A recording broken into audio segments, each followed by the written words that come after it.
welcome back. Right, I hope you've all had a great week and it's now the weekend. At last. It's been tough.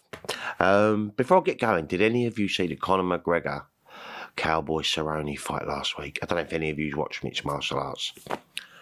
Me and wifey sat up all night. 40 seconds it lasted. Well done, Conor McGregor. Great stuff. Hope he's back. Anyway, right, the last vinyl first play I did was the Specials debut album. And at the end of that, I gave you a choice. What do you think I should play next? It was between the Kinks, Face to Face on red vinyl, or the Who Sell Out. And to be honest here, most people voted for the Who. So today, we're going to give it a vinyl first play. Now, before I do all that, I've got to just say, if you look, it isn't sealed. And that's because some clever Stripey tried to do the intro to this video in the week and done the video, undone it all, and didn't turn the mic on. Bravo, Stripey, bravo.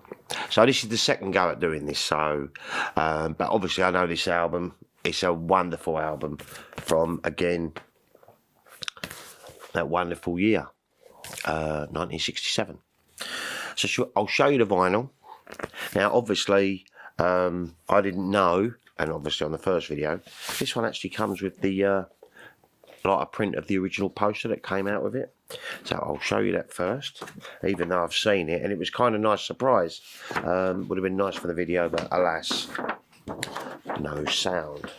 So there you go. The original poster, or copy of. So let's have a little look at the vinyl. So, obviously in a plain white jacket. I think the original come that way. Shame it didn't have lyrics. Obviously the cover. Pete Townsend, Roger Daltrey, Keith Moon, bless him, and John Entwistle, bless him too. So, like I said, on Track Records, part of Polydor. Have a little look at the record. Now I've obviously seen the record because I was videoing it. So there you go. It's a beauty. It is lovely. Nice and thick, look, as they are. Track Records. And what we got on here, obviously it opens up with Armenia City in the Sky. Mary Hand with the shaky hands. Great album. I mean, obviously this is a great album, but I've never owned it on record, so, and you're gonna have to take my word, guys, that I haven't played this. But I haven't played this. So before we get it on the record player, what do we know, or what does Wikipedia know, about the Who Sell Out? The Who Sell Out is the third studio album by the who were Roger Daltrey on vocals, Pete Townsend guitar and vocals, John Entwistle on bass guitar, and Keith Moon on drums. The album was released on the 15th of December 1967 by Track Records in the UK and Decca Records in the US. The Who's first attempt at a concept album, The Who Sell Out is structured as a collection of unrelated songs interspersed with fake commercials and public service announcements. The album purports to be broadcast by a pirate radio station, Radio London. The reference to selling out was an intended irony, as the Who had been making real commercials during that period of their career. The album's release was reportedly followed by lawsuits due to its mention of real-world commercial interests in the Folks commercials on the album's cover, and by the makers of the real jingles, Radio London jingles, who claimed the Who used them without permission. The jingles were produced by Pam's Production of Dallas, Texas, which created thousands of station ID jingles in the 1960s and the 1970s. It was the deodorant company Odorono who took offence that Chris Stamp made a request for endorsement dollars. The cover of this 1967 concept album was designed by David King and Roger Law, who'd also done Jimi Hendrix's Axis Bold as Love and shot by a New York photographer, David Montgomery. Divided into panels, its front features Pete Townsend applying a giant stick of imaginary deodorant, the brand Odorono, and Roger Daltrey sitting back and enjoying a bath filled with baked beans, referencing the track Heinz Baked Beans. The reverse of the sleeve depicts Keith Moon brandishing an oversized tube of Medac acne ointment, and the Charles Atlas bodybuilding course endorsing John Entwistle, resplendent in a leopard print with a bikini-clad friend and teddy bear. Daltrey later claimed that he developed pneumonia after being submerged semi-naked in cold beans. The album reached number 13 in the UK charts and barely registered in the US. I Can See for Miles was released as a single and peaked at number 10 in the UK and number 9 in the US. The first 500 copies pressed in the UK by Track Records come with a psychedelic poster, and these change hands now for up to £450. The Who Sell Out has received widespread acclaim from critics, some who'd viewed it as The Who's best record. It has also frequently been featured on all-time lists of best albums, including Rolling Stone magazine's 500 Greatest Albums of All Time. I don't know if you like them little segments, but I quite like doing them. Just gives me a chance to practice some of me editing and stuff. Drop me in the comments below whether you prefer it if I just left that out, because I'm trying to keep the length of these videos under 15 minutes long. So, I mean, a vinyl first play, 20 minutes really. People can go and listen to the record. So, just let me know what you think of them little bits. Literally, I pretty much get most of the information off Wikipedia, and I'll do like a little bit of animation and all that, just to give you some background info on them. Let me know if you like that. Anyway, should we get this on the turntable? Come on then.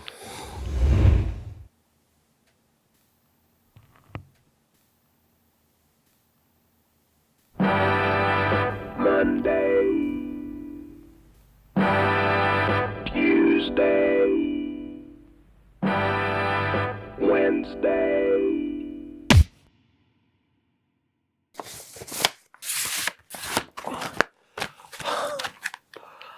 What a great album. That 35 minutes just went just like that. And the record sounds really, really nice. Really pleased with that.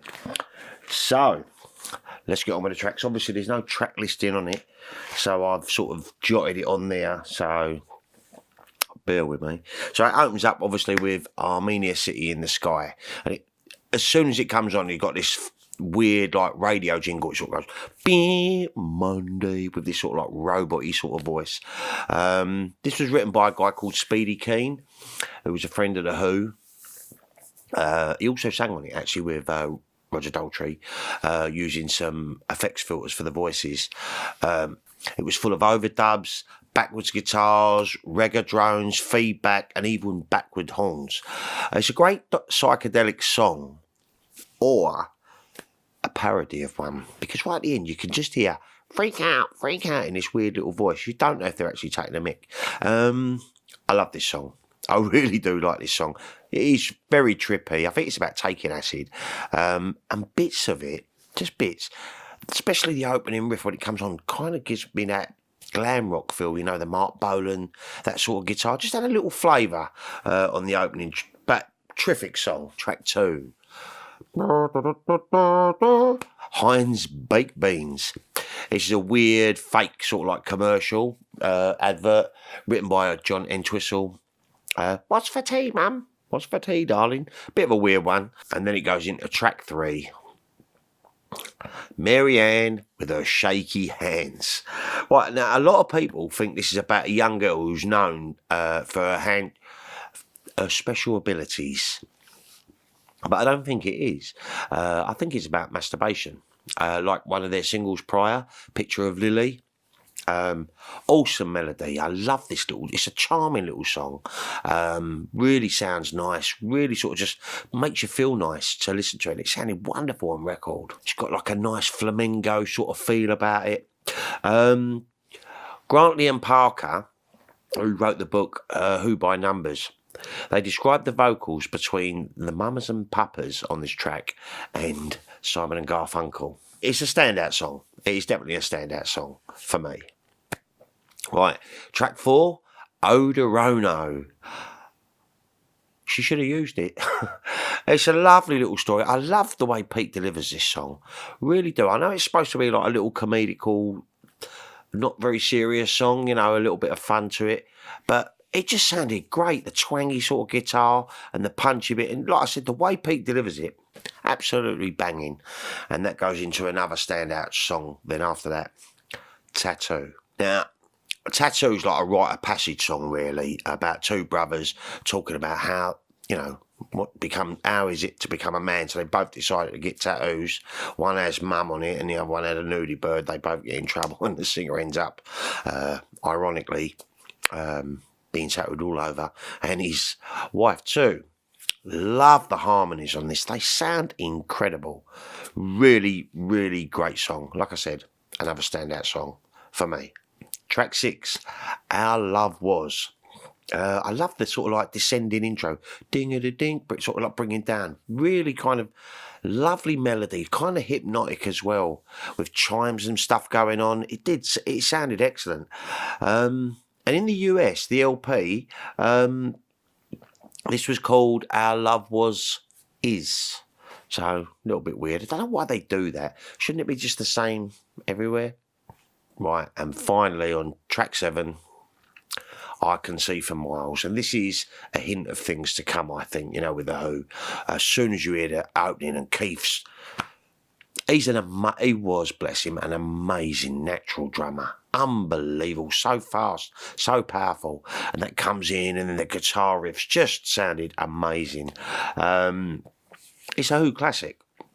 And apparently, this might have inspired the Beatles' Helter Skelter. Paul McCartney was reading an article describing I Can See for Miles in a music magazine, and he said it was like the dirtiest, heaviest song. And Paul thought, really? Right, I'll show you. And he came up, obviously, with Helter Skelter. But I Can See for Miles is an absolute classic. I think it's a little bit about jealousy, a little bit ironic, but it's a classic. Turn it up and really, really listen to The Who. Amazing song. Then it goes into a little Charles Atlas advert, which is quite funny. So then we flip over to side 2 and track 1, I Can't Reach You. I love the way Pete sings this. He wants to communicate with his lover, girlfriend, whatever, and he just can't seem to be able to communicate with her. Lovely little song. Track 2, Medak. This was retitled Spotted Henry, I think, in the US. A little weird little jingle about Henry and his acne cream. Obviously created by John Entwistle. Weird one. Track 3, Relax and Settle Down. Like this one. Let your mind go round. It reminds me a little bit of the Byrds, though. You remember, you know, the band The Byrds? There's a track.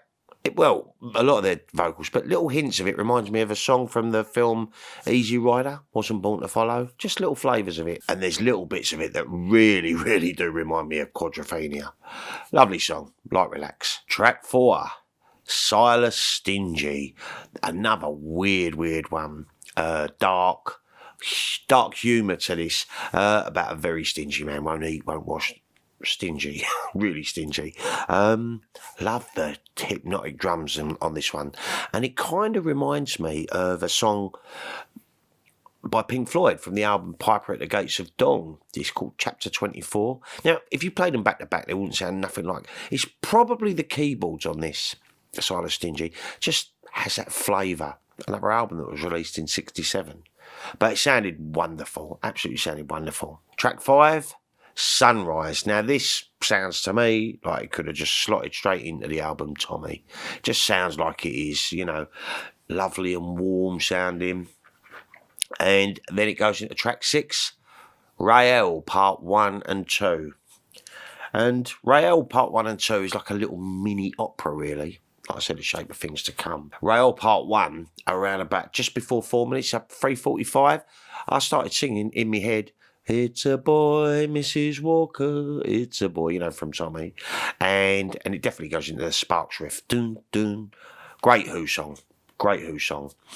And that goes, obviously, slips into Rail Part 2, which starts off, it's hard to describe, quite hypnotic, really. Holy. I don't know, sort of like don't know, that's anyway, I don't know how to describe it. Quite nice, though. And then all of a sudden, keeps amazing drums kicks in, and then the band, boom, really strong riffs, picks up almost like a Batman, and Top Gear. But it was wonderful. I mean, the album sounded wonderful. It's a must-own. I mean, I always wanted to have it. It was on my wish list. Wifey got me it for Christmas, and pleased with it I am. It is literally like listening to a radio, playing in the background, just with no radio DJ. But a really nice, easy album to listen to, and there's some great songs on it. Absolutely good. So how do you rank the Who Sell Out? How do you rank it to other Who albums? Let me know in the comments down below. I still have a couple of Who albums still sealed. Obviously, Who's Next? With Bubba O'Reilly. I love that song. Still sealed. And I know I've had this for a while, I know. Tommy, look, still sealed. But I'm going to put it to you what I'm going to play next time, the next vinyl first play. And it's going to be a Kinks album. And do you know how I know? Because they both are. So we're going to go for either Face to Face or Arthur. Let me know in the comments down below. It kind of helped me make my mind up last time. But I will be getting around to doing the Who, Tommy, and Who Sell Out. Of course I will. I'm going to try and do one a week while I can. All right. That's it. Like I said, I'm going to try and keep this short. Drop in the comments down below if you like the Who Sell Out. I absolutely thought it was fantastic. Goes in lovely with all my 1967 albums. Yeah. Give the video a thumbs up. Comment down below. It does help. And yeah, I'll be back with another ramble real soon. Take care, people.